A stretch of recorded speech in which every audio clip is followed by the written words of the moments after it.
What's up, guys? We are back for another NECA Toys review, and we're taking a look at a recent Godzilla figure, something that I haven't really been doing a lot of lately. We're taking a look at another of the King of the Monsters figures. This is like the burning Godzilla from the film. So it's a color variant, but it is a very cool looking figure. Of course, it is in the standard style box, well, the standard now for the line. So you've got an ultimate style box here. You've got a shot of Godzilla on the front, some stats on the side, and then the back of the box has product shots and a bit of a cross-sell of the other characters. But of course, being an ultimate style box, you also get the front flap that pops open, and you've got a product shot of Godzilla here, but then you've also got a window showcasing the figure, so you can take him out and put him back in if you want. So let's do it. Let's pull him out, take a look. Alright guys, and here he is out of the package, our burning Godzilla from King of the Monsters.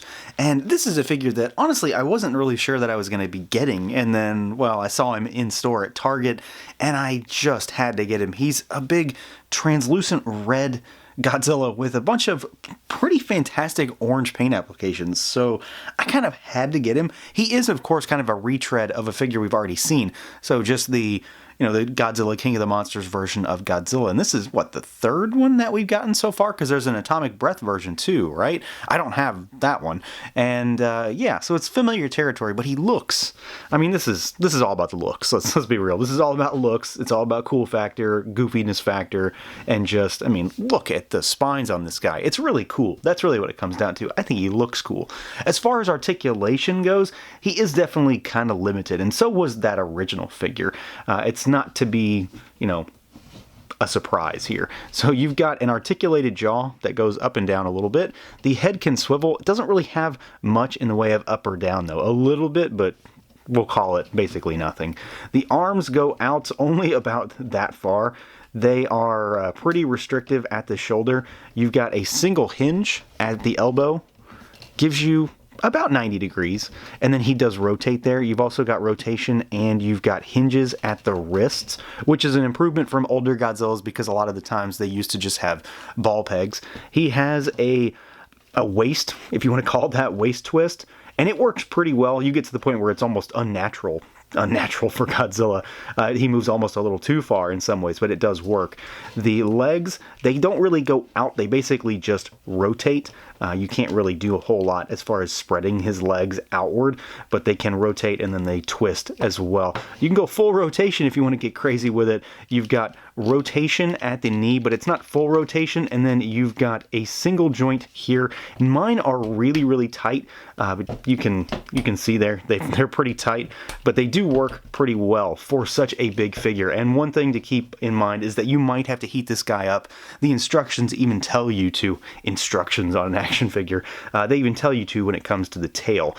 Then you've got ball pegs down at the ankles, so you've got a little bit of hinge forward and backward, a little bit of bobble side to side for a pseudo rocker, and then you've got some rotation down there.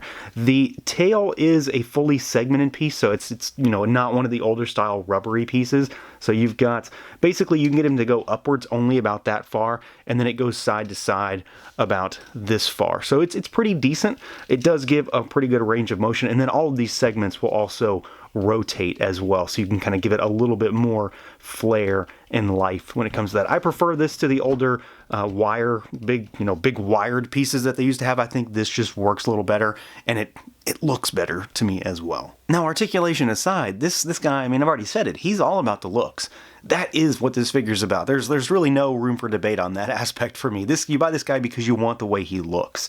You want this kind of candy color red plastic, and you want this orange paint job. And I mean, obviously I like orange for one reason or another, and I couldn't pass this guy up. When I actually saw him in hand, I just realized that, yeah, he does look as cool as he should look.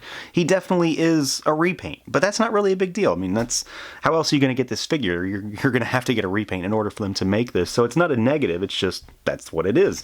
But he does look really cool, and frankly, I did not know until I got him that the figure is translucent. I had assumed, as you can see, you can kind of see the kind of candiness aspect here. I assumed that he had the base black plastic with red overtones on it, but he is just, clear translucent plastic, which is a huge win for me personally, just because I like that kind of stuff. But I do like this figure to begin with. I thought that the original figure from this particular movie was pretty good, and he was an improvement over the original legendary Godzilla figure. So you've got that same sculpt, which is, you know, rock solid. There is a ton of detail all over this figure. The scales, the spines. I mean, the spines on this figure in particular are the key thing here, because for one, they are humongous, and they go back to the more traditional Godzilla style spines, and they're just covered in these varying layers of paint, and he almost looks like he's like lighting up under certain lights when I've got him under my really bright lights, and I think he looks fantastic. You've got more of these like almost red orange, orange red, whichever color you prefer, and then you've got yellow and orange highlights all over the spines here, which really brings out the sculpt, and it just kind of shows what is happening here. And then of course that runs all the way down the length of the tail, and it just looks fantastic. That's really what it is. I like the idea behind how they interpreted Burning Godzilla this time around, and I think NECA did a really good job to make that into a figure, and going the translucent route definitely works. It just adds up a little bit of a cool factor for me personally. You know, this guy doesn't come with anything else, so to get a fully translucent figure with what is honestly a really cool looking paint job is all I really need here. He doesn't need anything else. He's going to stand on your shelf, and he's going to look just incredibly imposing. And then you open this mouth as well, and you've even got like a painted burning tongue in there, which is even cooler. And then you've got the pupilless eyes, which I say it a lot. I really dig that kind of stuff too, because it lets you know that the big guy's about to throw down. So overall, there's not a great deal to go into detail about on this guy. He is a figure that we've had before, but he is done in, well, frankly, he's done in a cooler way. This is my preferred version of this Godzilla when it comes to the NECA figures. I really, really like everything going on here. He is limited in articulation. That's nothing crazy when it comes to this particular line. I know that's going to happen, but the translucent plastic, the sculpt in general is really solid, and just the paint applications here, the varying degrees of red that are all over the figure, the scales, the spines, the tail, all of it, and the paint job they've given this guy really elevates a cool figure into something that looks much cooler on your shelf. I mean, he definitely outshines the regular version for my money, so I'm really glad that I picked him up. So that's going to do it for this look at the NECA Toys Godzilla King of the Monsters Burning Godzilla. Let me know what you guys think. Feel free to like, comment, subscribe, and share, and until next time.